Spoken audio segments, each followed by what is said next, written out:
सरकार ने तो बहुत ही नकारात्मक फैसला लिया है, कदम उठाया है। तुरंत इस टनल में आरसीसी भरकर इसको बंद कर देना चाहिए। बाकी कुछ तो ऐसे हैं जो पूछेंगे, अगर रास्ता छोटा हो गया तो इससे फायदा क्या होगा?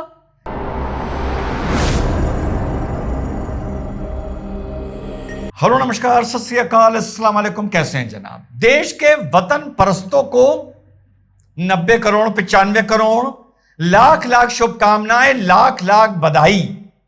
और बाकियों को यह राय है कि ये वीडियो छोड़ के चले जाएं, क्योंकि उनकी जलने बहुत जा रही है और गर्मी वैसे ही बहुत हो रही है। किस चीज की बधाई साथियों? यह बधाई जाके जुड़ती है कारगिल युद्ध 1999 से, जब श्रीनगर कारगिल ले हाईवे को टारगेट कर रहा था पाकिस्तान कि हमारी फौज, हमारी सेना ऊपर तक ना पहुंच पाए और हमारा नेशनल हाईवे वहां पर काट दिया जाए।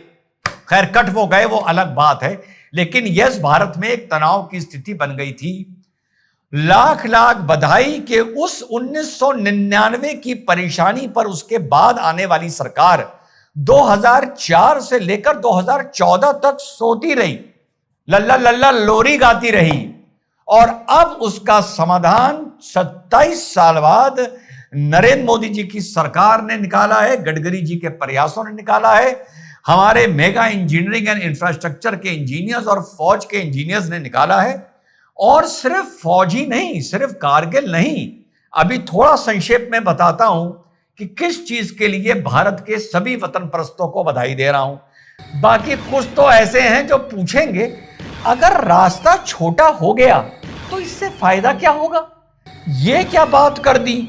जोशीला पास से आदमी ऊपर लहराता हुआ जाता, टनल से निकाल दोगे, वो दृश्य तो देख ही नहीं पाएगा।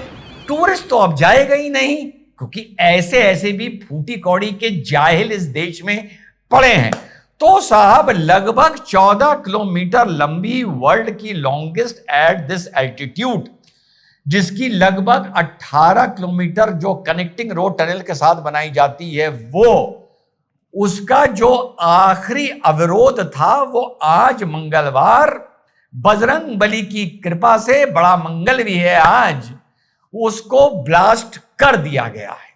अब बहुत से लोग तो दिल थाम के इसीलिए बैठे हैं कि वो भैया ऊपर वाले किसी तरह कुछ गड़बड़ कर दे, टनल में कुछ बवाल करवा दे, क्योंकि कुछ ऐसे भी है ना, और एक वैसा भी है जो मैंने बताया कि सफर छोटा हो जाएगा तो इससे फायदा क्या होगा।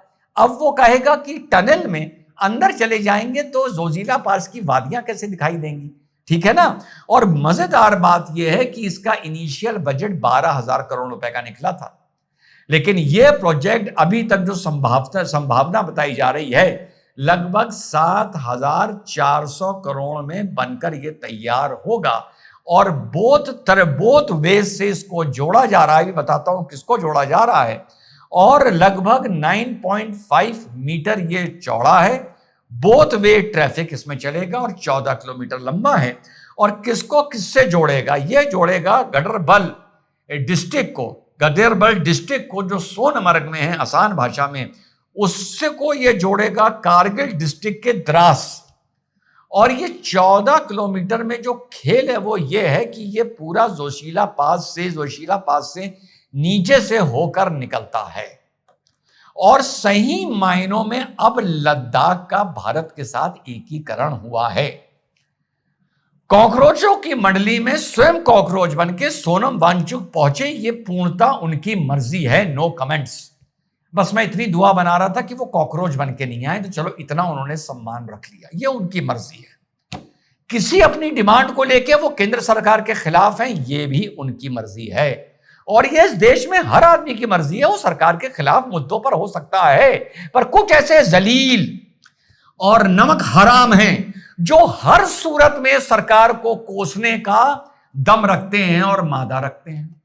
तो सोनम वांगचुक किसी भी शिकायत को लेके सरकार से शिकायत रख सकते हैं, पूर्ण अधिकार है, पूर्ण, बतौर भारतीय और अधिवक्ता ये बोल रहा हूं।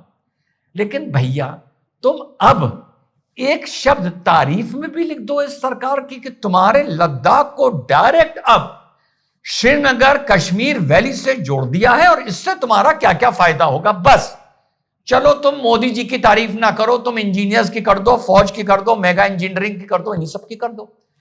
इसी बात पर बस अंदर से ऐसे लोगों के लिए चिढ़ निकलती है जिन्होंने बहुत से काम सम्मान लायक किए हैं। ये तो मैं उनके लिए कह रहा हूं, बाकी तो फूटी कौड़ी के जलील है, उनसे तो कोई उम्मीद ही नहीं करना चाहिए। तो साहब देखिए क्या फायदा, पहले श्रीनगर जुड़ता है ट्रेन से, जम्मू तवी वंदे भारत श्रीनगर एक्सप्रेस, कितना बड़ा वो एक कितनी बड़ी डेवलपमेंट है। 11 घंटे का रास्ता, मैं तो बस से कई बार गया हूं, जब फ्लाइट से नहीं गया हूं इन द अर्ली डेज।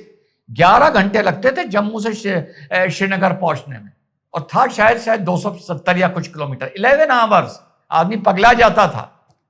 और वो अब जो ट्रेन सर्विस है वो शायद 6 घंटे में ये डिस्टेंस पूरा कर रही है।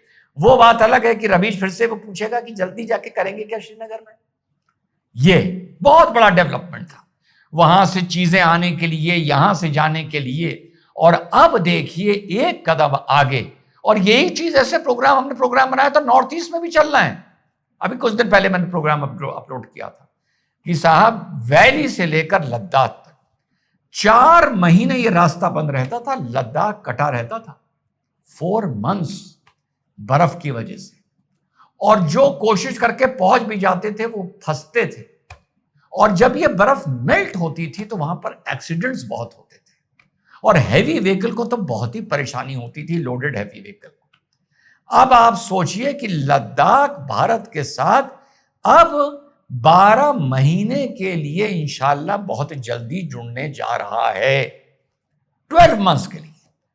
ट्रेड में फायदा, टूरिज्म में फायदा, मिलिट्री आर्मी को कितना बड़ा फायदा, वेदर प्रूफ रोड लद्दाख तक हिट करने के लिए। और यही नहीं, इसके साथ इनकी कनेक्टिंग रोड्स की जो टनल बन रही हैं वो बन रही हैं 31। थोड़ा पढ़ा तो उसके बाद मैंने कहा एक छोटा सा प्रोग्राम पूरा अपडेट कर दूं, जिसमें जम्मू एंड कश्मीर में 20 हैं और लद्दाख में 11 हैं। समझ रहे हैं, जैसे एक एक्सप्रेस वे जाता है तो अलग अलग छोटे रास्ते शहरों से नहीं बनाए जाते हैं वहां उस पर चढ़ने के लिए, इस तरह से ये टनल्स अलग बन रही हैं साथियों, आप सोचिए। और जैसा मैंने कल प्रोग्राम अपलोड किया था, एक तुम हो, एक उनकी किस्मत है, एक तुम्हारी किस्मत है, एक उनकी किस्मत है। यहां मैं कश्मीरी भाइयों को संबोधित कर रहा हूं, वहां पे क्या हाल हो रहा है तुम्हें पता है। वहां पे इलेक्ट्रिसिटी और रोटी पानी के लिए गोलियां चल रही हैं, यहां कश्मीर तक ट्रेन और कश्मीर से लद्दाख तक टनल्स बन रही हैं। फर्क देखिए साहब आप। तो साहब ये देश के लिए बहुत ही खूबसूरत और बहुत ही शानदार खबर है। जितनों को जलना है वो जलें, जिनको मिर्चा लगनी है लगे, और जिन्हें यह पूछना है कि इससे फायदा क्या होगा, हम तो जोशीला के नीचे चले जाएंगे, ऊपर की वादियां तो हम देख नहीं पाएंगे। सरकार ने तो बहुत ही नकारात्मक फैसला लिया है, कदम उठाया है। तुरंत इस टनल में आरसीसी भरकर इसको बंद कर देना चाहिए। जय हिंद, वंदे मातरम, खुदा हाफिज।